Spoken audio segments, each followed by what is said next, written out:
ஒரு பொண்ணுக்கு யார் எப்போ இறப்பாங்கன்னு பார்க்க சக்தி இருக்கு. ஆனா ஒரு நாள் ஒரு மனுஷன் அவன் வாழ்க்கைக்குள்ள வரான். அவன் கிட்ட இருந்தாலே அவளோட மரண டைமர் நின்னு போகுது. இது எப்படி சாத்தியம் அப்படின்னு பார்க்கலாம் வாங்க. இந்த கதையோட ஹீரோயின் பேரு சி அப்படின்றது ஒரு பேரு. ஓகேங்களா? அவளுக்கு பெரிய கனவு ஒன்று இருக்கு. அவளோட குரல் அவ்வளோ அழகா இருக்கும். ஒரு நாள் ஒரு பெரிய மியூசிக் டிராமால பாடி நடிக்கணுங்கிறது தான் அவளோட ஆசை. ஆனா அவ எப்போதும் சிரிச்சு பேசிக்கிட்டு இருந்தாலும் அவளுக்கு பின்னாடி ஒரு இருண்ட ரகசியம் ஒன்று இருக்கு. அது என்னன்னா, ஒரு மனுஷன் இன்னும் எத்தனை நாள் உயிரோட இருப்பான் அப்படிங்கிறத பாக்குற சக்தி அவளுக்கு இருக்கு. இந்த சக்தி அவளுக்கு கிடைச்சது வரம் இல்ல, ஒரு சாபம்தான். ஏன்னா யாராவது இறக்க போறாங்கன்னு அவளுக்கு தெரிஞ்சாலும் அதை அவளால மாத்தவும் முடியாது. ஒரு நாள் மதியம் அவ பஸ்ல போயிட்டு இருக்கும்போது ஒரு பாலத்துல இருந்து பெரிய ஆக்சிடென்ட் நடக்குது. அங்க போலீஸும் மெடிக்கல் டீமும் காயப்பட்டவங்களெல்லாம் காப்பாற்ற ஆரம்பிக்கிறாங்க. ஆனா அந்த இடத்துல இருக்கிற மற்றவங்களை விட சி மட்டும் எல்லாரையும் வேற மாதிரி பாக்குறா. ஏன்னா அங்க இருக்கிறவங்களுக்கு இன்னும் எவ்வளோ நேரம் உயிர் இருக்கு அப்படிங்கிற டைமர் அவ கண்ணுக்கு தெரியுது. இப்போ அந்த விபத்துல சிக்கின ஒரு வயசான தம்பதியை பாக்குறா. அவங்களுக்கு பெரிய காயம் ஒன்றும் இல்லை. ஆனாலும் அந்த தாத்தாக்கு இன்னும் கொஞ்ச நிமிஷம்தான் உயிர் இருக்குன்னு சீக்கு தெரியுது. என்ன பண்றதுன்னு தெரியாம அவ ரொம்ப கஷ்டப்பட்டு நிக்கிறா. சில செகண்ட்லயே அந்த தாத்தாவுக்கு ஹார்ட் அட்டாக் அவர் உடனே இருந்துடுறாரு. இந்த நேரத்துல சி அந்த பாட்டிக்கிட்ட போய் அமைதியா இருந்து அவரோட கடைசி நிமிஷங்களை செலவிடுங்கன்னு சொல்றா.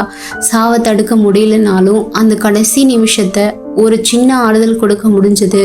ரொம்ப நிம்மதியா இருந்துச்சு. ஆனா அடுத்த அதிர்ச்சி இன்னும் பெருசா இருந்துச்சு. ஏன்னா சி தன்னோட கையில இருக்கிற டைமரை பார்க்கும்போது தனக்கு இன்னும் சில மாசம்தான் உயிர் இருக்கும்னு தெரிஞ்சுக்கிறா. இது தெரிஞ்சதுக்கு அப்புறம் அவ ஒரு முடிவை எடுக்கிறா. மீதி இருக்கிற வாழ்க்கைய முழுசா வாழணும்னு முடிவு பண்ணிட்டு சிட்டில இருக்கிற எல்லா மியூசிக் ஆடிஷன்லயும் கலந்துக்க ஆரம்பிக்கிறா.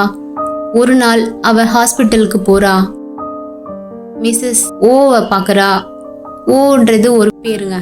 அவங்க இப்பதான் மிஸ்டர் பார்க் அப்படிங்கிறவங்கள லவ் பண்ண ஆரம்பிச்சிருக்காங்க. ஆனா சி பார்க்கும்போது இந்த மனுஷனுக்கும் இன்னும் சில மாசம்தான் உயிர் இருக்குன்னு தெரியுது. அதை சொல்ல முடியாம மனசுக்குள்ளேயே வருத்தப்பட்டு வெளியில வரா. அப்போ ஒரு கார் அவன் மேல மோதுது. அந்த காரை ஓட்டுனது லீ அப்படிங்கிற ஒருத்தன். அவன் ஒரு பெரிய பணக்கார பிசினஸ் மேனோட பையன், ஒரு பெரிய பொழுதுபோக்கு கம்பெனியோட ஓனர்.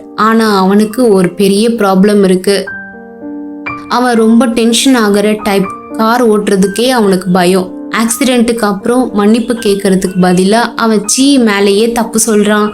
2 பேருக்கும் வாக்குவாதம் நடக்குது. ஆனா கொஞ்ச நேரத்திலேயே சி அவனோட காரையே ஓட்டிக்கிட்டு அவனோட இடத்துக்கு கூட்டிட்டு போறா.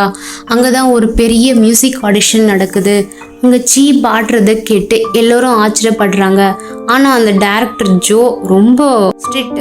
உன் பாட்டுல உணர்ச்சியே இல்லைன்னு சொல்லிட்டு அவளை ரிஜெக்ட் பண்ணிடுறாரு.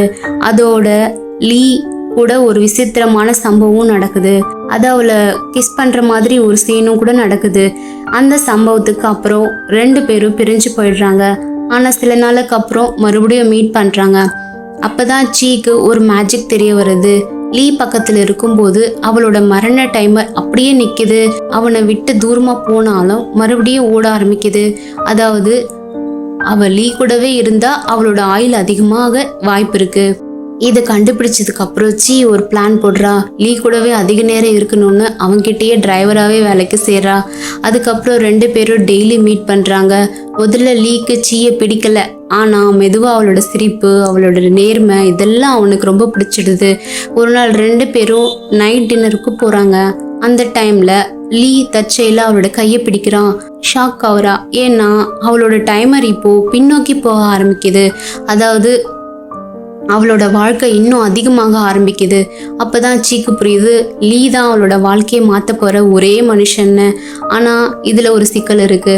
லீக்கு ஏற்கனவே பீன்னு ஒரு லவ்வர் இருக்கான். அவ ரொம்ப திமிர் பிடிச்ச பொண்ணு. ஒரு நாள் 3 பேரும் ஒரு ஹோட்டலுக்கு கிளம்புறாங்க. அங்க சி ரொம்ப அவமானமான ஒரு சூழ்நிலை நடக்குது. ஆனா அவ எதையும் காட்டிக்காம சிரிச்சுக்கிட்டே சமாளிக்கிறா. இதை பார்த்து லீக்கு அவன் மேல இன்னும் ஈர்ப்பு அதிகமாகுது. கடைசியில அவளை தனியா கூட்டிட்டு போய் ஒரு கேள்வி கேட்கிறான். என்ன வேற ஒரு பொண்ணோட கூட நீ பார்க்கும்போது உனக்கு எப்படி இருக்கு அப்படின்னு சொல்லிட்டு கேட்குறான். அதுக்கப்புறம் அவன் ஒரு உண்மையை ஒத்துக்கிறான். அது என்னன்னா அவன் சீயை லவ் பண்ண ஆரம்பிச்சிட்டான். உங்களுக்கு இந்த வீடியோ பிடிச்சிருந்தா லைக் பண்ணுங்க, சப்ஸ்கிரைப் பண்ணுங்க. தேங்க்ஸ் ஃபார் வாட்சிங்.